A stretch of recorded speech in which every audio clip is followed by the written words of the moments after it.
하나의 조직을 이끌어가고 또 책임지는 리더나 지도자들에게는 필요한 덕목들이 있습니다.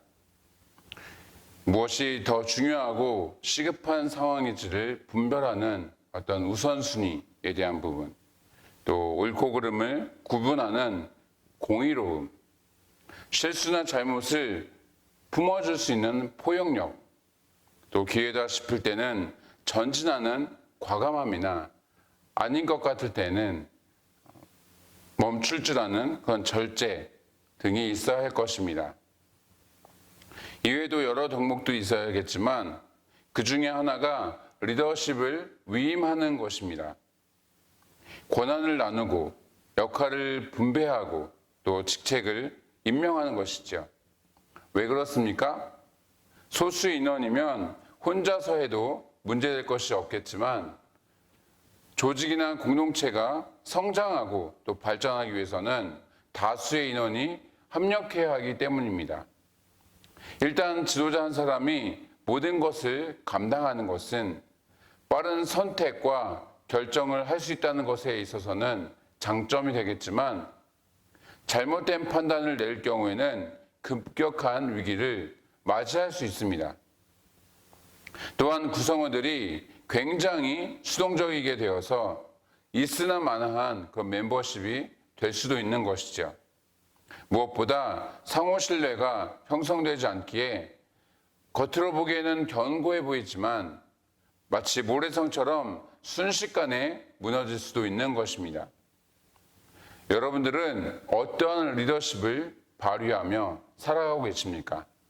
하나님은 우리 모두를 리더십으로 부르셨고 또 리더로 사용하고 계십니다.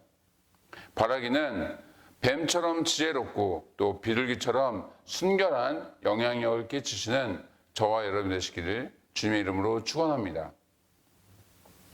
모세가 처가 식구들과의 회오를 마친 그 다음 날이었습니다. 전날 그들은 밤늦게까지 그동안 있었던 일들에 대해서 나누며 하나님을 찬양했던 터였습니다. 최소 100세는 넘었을 장인 이드로는 오랜만에 늦게까지 잠자리에서 일어나지 못했을 것입니다. 모세를 만나러 오기 위해 노숙하며 먼 길을 왔던 데다가 또 성공한 사위의 모습에 대견해야 하며 담소를 나누느라 시간 가는 줄 몰랐을 것이기 때문입니다. 아마도 자정이 넘어서 새벽 늦게까지 그렇게 먼동이 틀 무렵에 그런 시간에 그때까지 이야기를 나누었겠죠. 그리고 그 이튿날이 되었습니다. 약간은 소란스러운 소리에 잠을 깬 이드로는 느지막이 침소에서 일어나 장막 밖으로 나와 보았습니다. 순간 난생 처음 보는 희한한 광경에 무슨 일이 일어나고 있는 것이지? 그런 싶은 생각이 들게 되었습니다. 왜냐하면 사람들이 아주 길게 마치 우리 현재 무슨 코로나 상황으로 음식을 사기 위해서 마트 앞에 줄 서고 있는 것처럼 그런 식으로 길게 줄을 서 있었기 때문인 것이죠. 처음에는 음식을 받기 위해서 줄을 서 있는 것인가, 배식을 지금 하고 있는 시간인가, 그렇게 생각했는데 그것이 아니었습니다.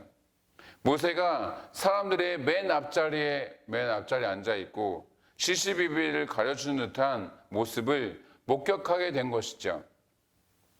이유인즉슨 사람들의 잘잘못을 판가름해 주기 위한 재판관 역할을 하고 있었던 것입니다. 이 괴이한 상황을 목격하고 모세의 설명을 들었던 장인 이드로는 또 한 번 깜짝 놀라게 되었습니다.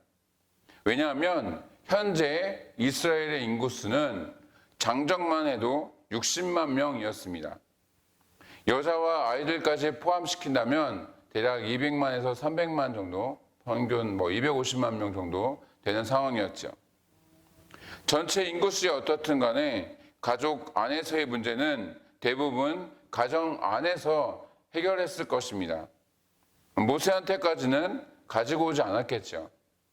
아마도 이웃과의 문제로 모세 앞에 그 시시비비를 가려주도록 잘잘못을 그렇게 나누어 주도록 그렇게 했었을 것입니다.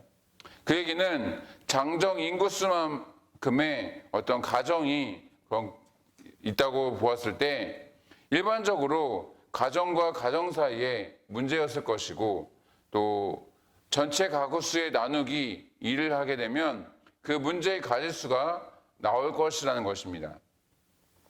이렇게 단순 계산만 해도 30만 가지의 갈등이 발생한다라는 그런 계산이 나오게 되는 것이죠. 물론 대부분의 사람들은 서로 양보하고 배려했을 것입니다.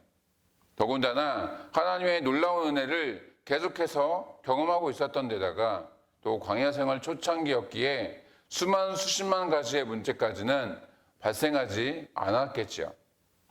우리는 여기에서 두 가지 의문을 제기할 수 있습니다.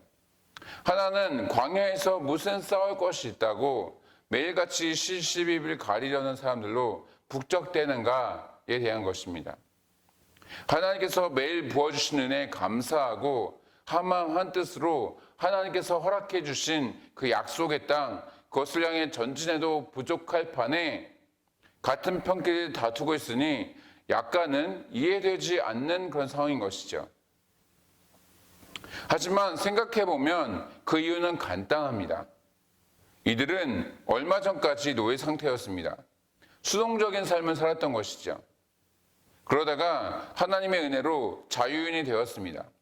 아무래도 그동안 누리지 못했던, 그동안 무엇인지도 몰랐던 그 자유를 누리다 보니 상대방의 자유를 침해하게 되어서 문제가 생겼을 것입니다.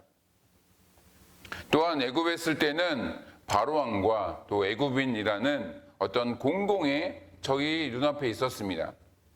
그런데 이제는 그 눈앞의 대적이 사라졌으니 내부의 같은 편을 공격하게 된 것이죠. 하나 더 이야기한다면 아무리 초창기라고 하더라도 거의 매일 텐트를 쳤다가 또 거뒀다가 이른 아침부터 만나를 주우러 나갔다가 또 틈만 나면 광야를 행군해야 하고 옆에서는 아이들이 힘들다고 징징거리고 쉽지 않았을 것입니다. 때문에 별것 아닌 일에도 짜증이나 어떤 신경질을 낼 수 있는 상황이 다분히 있었다는 것이죠. 본문을 통해 제안할 수 있는 또 다른 의문은 그래도 한때 40년이나 왕자로 자라면서 통치자 교육을 받았을 모세가 이드로의 제안처럼 조직을 세울 생각을 못했을까에 대한 부분입니다. 이드로가 이야기한 있던 직분제도는 전혀 새로운 것은 아니었을 것입니다. 애굽에도 같거나 비슷한 것이 있었을 것입니다. 그런데도 모세 혼자 모든 것을 감당하려 한 그런 모습을 통해서 우리는 모세의 상태에 대해서 어느 정도 추측할 수 있습니다. 왕궁에서의 교육을 모두 잊어버릴 만큼 미디안에서의 이 40년 생활은 굉장히 혹독했다는 것입니다. 또는 애굽에서 도망친 이래로 모세의 삶은 철저히 수동적이었습니다. 무언가 능동적으로 해보고자 하는 그런 자신감이 잃어버린 그런 상태였던 것이죠. 그래서 누군가 시킨 일, 자신에게 주어진 일만 감당했던 것입니다. 장인의 집에서 독립하지 않고 그 오랜 시간 더부살한 것도 같은 이유일 수 있는 것입니다.